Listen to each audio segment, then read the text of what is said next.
How on earth did you know that? I asked in astonishment.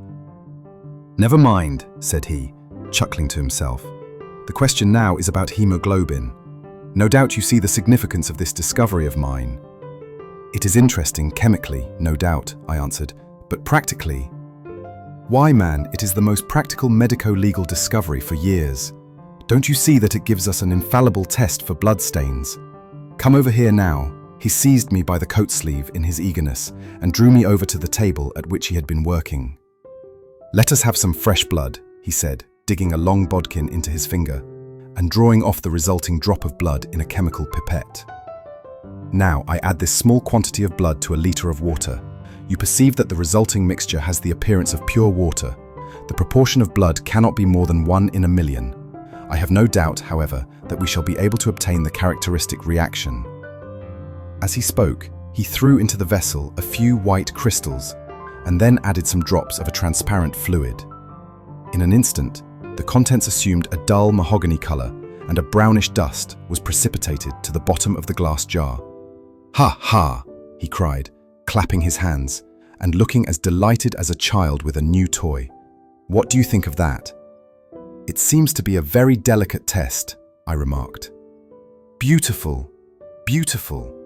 The old Guayacum test was very clumsy and uncertain. So is the microscopic examination for blood corpuscles. The latter is valueless if the stains are a few hours old. Now this appears to act as well, whether the blood is old or new. Had this test been invented, there are hundreds of men now walking the earth who would long ago have paid the penalty of their crimes. Indeed, I murmured. Criminal cases are continually hinging upon that one point. A man is suspected of a crime months, perhaps after it has been committed.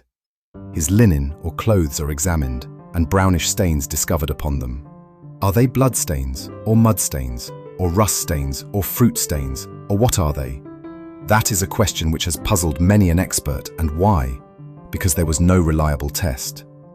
Now we have the Sherlock Holmes test, and there will no longer be any difficulty. His eyes fairly glittered as he spoke, and he put his hand over his heart and bowed as if to some applauding crowd conjured up by his imagination. You are to be congratulated, I remarked, considerably surprised at his enthusiasm. There was the case of von Bischoff at Frankfurt last year. He would certainly have been hung had this test been in existence. Then there was Mason of Bradford, and the notorious Müller, and Lefebvre of Montpellier, and Samson of New Orleans. I could name a score of cases in which it would have been decisive. You seem to be a walking calendar of crime, said Stamford with a laugh. You might start a paper on those lines. Call it the police news of the past. Very interesting reading, it might be made too, remarked Sherlock Holmes, sticking a small piece of plaster over the prick on his finger. I have to be careful, he continued, turning to me with a smile, for I dabble with poisons a good deal. He held out his hand as he spoke, and I noticed that it was all mottled over with similar pieces of plaster and discolored with strong acids. We came here on business, said Stamford, sitting down on a high three-legged stool and pushing another one in my direction with his foot. My friend here wants to take diggings, and as you were complaining that you could get no one to go halves with you, I thought that I had better bring you together. Sherlock Holmes seemed delighted at the idea of sharing his rooms with me. I have my eye on a suite in Baker Street, he said, which would suit us down to the ground. You don't mind the smell of strong tobacco, I hope. I always smoke ships myself, I answered. That's good enough. I generally have chemicals about and occasionally do experiments. Would that annoy you? By no means. Let me see, what are my other shortcomings? I get in the dumps at times and don't open my mouth for days on end. You must not think I am sulky when I do that. Just let me alone, and I'll soon be right. What have you to confess now?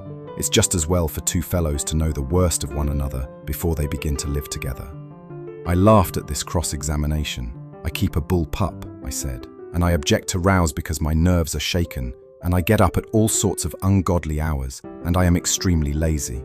I have another set of vices when I'm well, but those are the principal ones at present. Do you include violin playing in your category of rows? He asked, anxiously. It depends on the player, I answered. A well-played violin is a treat for the gods, a badly played one. Oh, that's all right, he cried with a merry laugh. I think we may consider the thing as settled, that is, If the rooms are agreeable to you, when shall we see them? Call for me here at noon tomorrow, and we'll go together and settle everything, he answered. All right, noon, exactly, said I, shaking his hand. We left him working among his chemicals, and we walked together towards my hotel. By the way, I asked suddenly, stopping and turning upon Stamford, how the deuce did he know that I had come from Afghanistan? My companion smiled an enigmatical smile. That's just his little peculiarity, he said. A good many people have wanted to know how he finds things out.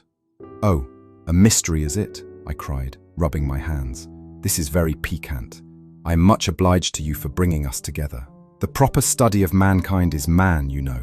You must study him then, Stamford said, as he bade me goodbye. You'll find him a knotty problem, though. I'll wager he learns more about you than you about him. Goodbye. Goodbye, I answered and strolled on to my hotel, considerably interested in my new acquaintance. This is part 2 of A Study in Scarlet, Chapter 1. Follow and subscribe Ink and Evidence. Crime Classics Reimagined to immerse yourself in more classic crime stories.